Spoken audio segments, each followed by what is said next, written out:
Hello my frugal friends, welcome to today's video. I'm going to share with you what I would purchase if I had just $20 to start up a basic pantry supply. So we're going to call this our $20 basic pantry startup kit.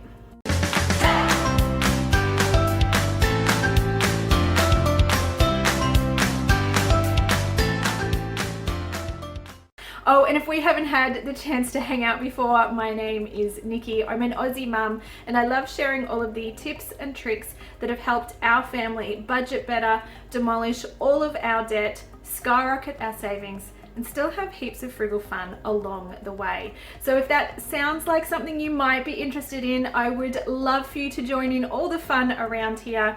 Why don't you even maybe hit that little subscribe button down below so you can be notified when my new content comes out. But most of all, I love to hear from you guys. So after you've watched today's video, I would actually like to hear from you in the comments.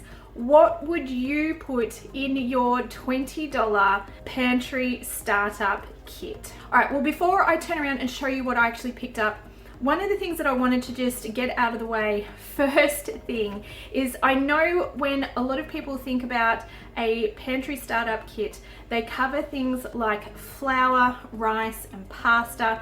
They're great things to have on hand in your pantry, but that's not what I was trying to achieve with this challenge. What I wanted to do with this challenge was take a couple of dollars, so in this case, $20, and go and buy things that I can keep in the pantry that I know is going to enhance my cooking and enhance my food. So if I'm going to cook a pasta meal, I'm probably going to go and buy the pasta in that week's grocery shop. What I wanted to do with this was have some things on hand that I know were definitely going to take those meals up a notch and not break the bank at the same time. So that was my criteria for the things that I picked for my $20 startup pantry supply.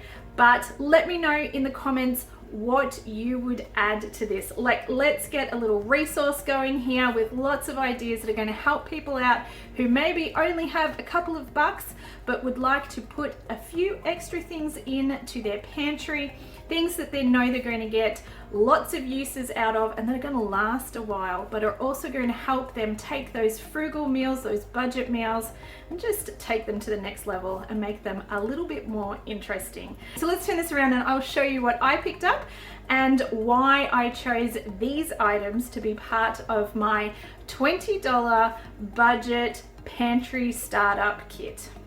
Well, this is what I would pick up if I just had $20 to play with and I wanted to pick things that I know that I could pop into my pantry that is not only going to have multiple uses, but I know are going to last a long time. So we're looking for best bang for buck, basically. And this is my receipt. I just went and picked these up and just showing you guys.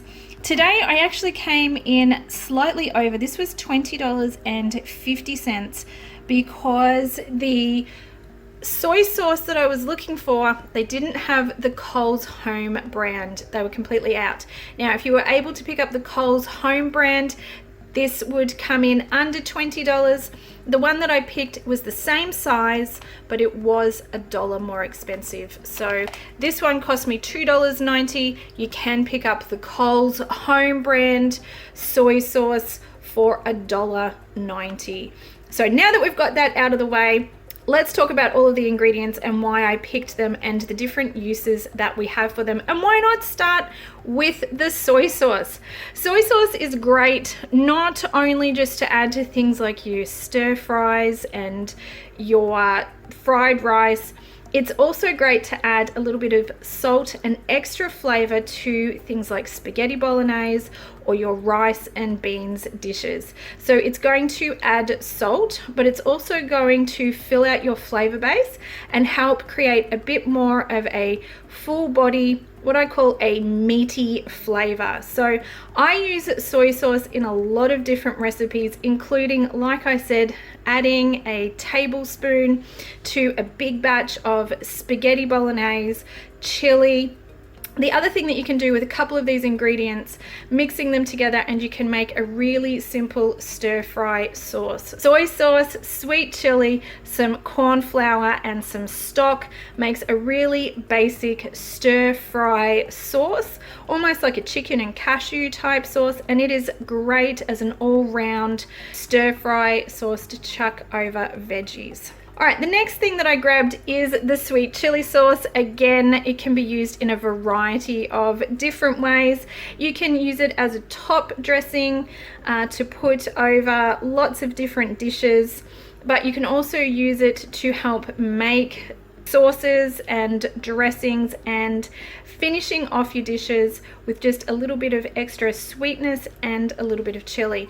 It will definitely bring a lot of meals to the next level, and you can add it to lots of different things, including using it in dishes like a fried rice, putting it on top of baked potatoes, or just making a little dressing with that and some yogurt to put over a salad. You'd be surprised at what you can do with a little bit of chili sauce.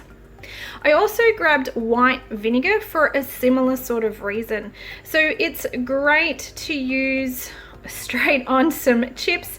I don't know about you guys, but I like vinegar on my chips. Why don't you let me know in the comments if you like vinegar on your chips as well. But it's also great to do things like a quick pickle. You can use a mixture of water and vinegar to do a quick pickle, and that's going to brighten up and freshen up some of your veggies. So one of the things we really like to do is a red onion quick pickle, and it's just a combination of water and vinegar, and then you put your vegetables in them, let them sit for about half an hour in the fridge, and then they're going to come out not only crisp but a little bit tangy as well. White vinegar will have a variety of different uses. You can use white vinegar with a little bit of milk to make a substitute for buttermilk, and it is a great raising agent. So if you're making things like pancakes or baking some flatbread, making a buttermilk with 1 cup of milk and 1 tablespoon of vinegar and letting that sit for 5 minutes is going to help with raising or rising of any of those bread-based products. White vinegar is also a great, cheap, economical cleaner. You can add it to a spray bottle diluted at about a 1 to 10% ratio. It's great to clean down your bench tops. You can also use it as a fabric softener in your wash and use it to get smells out of your clothes and laundry. And no, it doesn't make everything smell like vinegar or fish and chips when you are finished. The smell will dissipate and you'll have lovely fresh laundry. But that's a little bit of a side note, but white vinegar is great. The next thing that I added to my list was actually corn flour. It has a variety of different uses, but at $1.50 for this box, it will last a long time, and it is a great thickening agent. So if you are cooking from scratch a lot and you're finding that you just want to thicken your stews or sauces up a little bit of corn flour in water is a great way to do that. I love having corn flour on hand because it really helps thicken up stews and sauces and soups. It is also great, like I said, to use to make sauces for stir-fry dishes, but you'll find a lot of different uses for corn flour. All right, next up, it's hard to go past salt. This one here was 90 cents and it is a massive bag, 1 kilo. That is probably going to last you for a lifetime. I don't use a lot of salt in my cooking, but a little pinch here and there definitely helps bring out the flavors of all the things that you have in your pan. Now, typically we don't have salt at the table, but putting in a pinch while you're cooking helps bring out a lot of those flavors. If you are not working with a lot of ingredients, being able to pull those flavors out that you do have is going to make your dish a lot more full-bodied and round out the flavor palette that you have. So alongside the table salt there, I would also grab some black pepper. So if you have that classic combination of salt and pepper, You can pretty much season anything that you are going to cook, and it is just going to add a little bit more depth to the meals that you are cooking. But if you have the ability to grab up some extra spices, I would do that as well, and I would start with these really basic ones that we've got here. I would grab a packet of mixed herbs. This one here is 25 grams and it only costs $1.60, but this is going to last a very long time, and you're going to be able to use it in a multitude of different ways. It's a very basic mix, but it's also very versatile as well. So you can use it in a variety of different ways. You can add a little bit of salt and pepper to it. And mixed herbs is a classic that really never goes out of style. The next thing that I would add is some ground cinnamon, and I know that probably seems like a strange choice, but ground cinnamon you can add to a lot of different dishes, not just your main dishes, but this also works great in baking. You can add it to your oatmeal, so your porridge first thing in the morning. You can use it in cooking, but it's a great all-round spice that you can actually add to a lot of different dishes. And I actually like to add ground cinnamon to a lot of my beans and rice dishes. Anything that has a bit of a Mexican spice flavor going on, adding a little bit of ground cinnamon, particularly if you don't have specialty spices like paprika or cumin, then your ground cinnamon is definitely going to help fill out the flavor palette.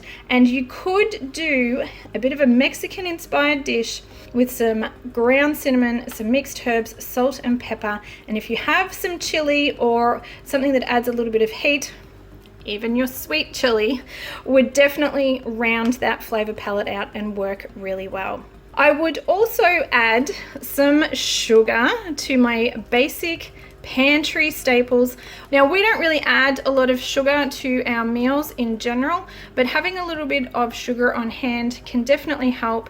It's going to be great to cut through some acidity. You could add, say, half a teaspoon or a teaspoon to tomato-based dishes. It's going to help cut through that acidity there, but also to add to things like your oatmeal in the morning, and any baked dishes that you may want to do. Having some sugar on hand, you certainly don't need to use as much as what recipes call for, but being able to add just a little bit will definitely make a difference. All right, the next thing I've picked up is some stock cubes.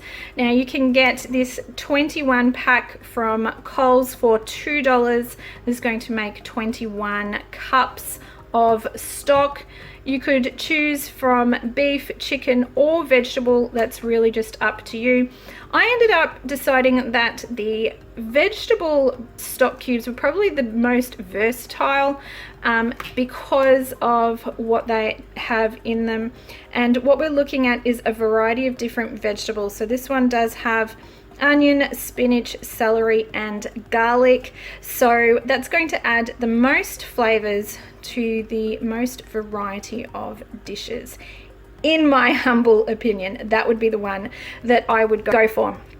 And of course, stock cubes, again, a variety of different uses. And like I said, you're going to get 21 cups out of that for $2. So they're going to go a long way. You can use your vegetable stock anytime a recipe calls for stock, but you can also add it to a variety of dishes. You could add it to beans and rice dishes to add some more flavor. You could cook rice in it to flavor the rice, and so on and so on. Stock cubes are versatile and definitely worth having in a basic pantry kit. Next up, I grabbed some Parmesan cheese, which is not something that you often see in these types of videos, but what I find is that when you're cooking on a budget, dairy is a very difficult thing to squeeze in there. And sometimes, at least having something like this grated Parmesan cheese, it keeps on the pantry shelf. You don't have to worry about refrigerating it. And it's going to add a little bit of cheese flavor to finish off any of those dishes that are really missing that dairy element. So I think this one, just to finish off, things like your spaghetti bolognese, your chilies, your beans and rice will definitely make a difference. And at $1.60, you're probably just going to use a sprinkle, so this is going to last a while. All right, so this is where we're at. I've got one thing left to talk to you guys about. This is basically what I would get, and we've got a couple of dollars left. The next thing is really personal and really depends on which way you guys want to go with your flavor palette, but I would add a mixed spice. So today I chose to go with the Cajun seasoning. This is going to add a little bit of spice and heat, but if that's not your cup of tea, have a look at what else they have in the mixed spice blends. So you could be going for anything from a Mexican flavoring to a Thai flavoring, Chinese 5-spice, anything that you wanted, depending on what you cook a lot of, the types of meals that you tend to be drawn towards. I would grab a mixed spice blend that is going to help you flavor your dishes the way that you like them to. And there's a heap of different flavor combinations that you can get around the $2.50 mark. Go and have a look at what your Coles has in the Coles home brand range. There are some in the Hoyts brand range as well. They don't come in the little jars. They come in these packets, but then there's also the Master Foods ones as well. They are a little bit more expensive, the Master Foods ones, but have a look and pick one that is going to work with the types of flavors your family enjoys. So that is it. That is our $20 startup pantry kit. And the great thing about all of these things is you buy them once, but they're going to last a long time. Most of the time you're only going to be using a small portion of each of these to enhance your dishes. So it's a $20 investment to start off with, but these are going to last for ages, and they are definitely going to enhance your frugal budget meals that you are pulling together. Well, there you go. That is what I would pick up with $20 to start my basic pantry startup kit. But like I said, I'd love to hear from you in the comments. What would you add to the list? What sort of things do you think would be important to include in a basic pantry startup kit that's going to allow you to cook a variety of different dishes and is going to enhance the types of things that you are cooking? Thank you so much for spending a little bit of time here with me. I do hope you found today's video helpful. If you did, if you could please give it a thumbs up. I really do appreciate that. It lets me know the kind of content you guys are enjoying and what you would like to see more of. And as always, if you would like to see more videos like this and you haven't hit that little subscribe button yet, I do hope you consider subscribing and hanging around for some more videos and seeing what we have coming up in the future. Well, I hope you are having a fantastic week, and I do hope to see you in the next video. Until then, take care. Bye.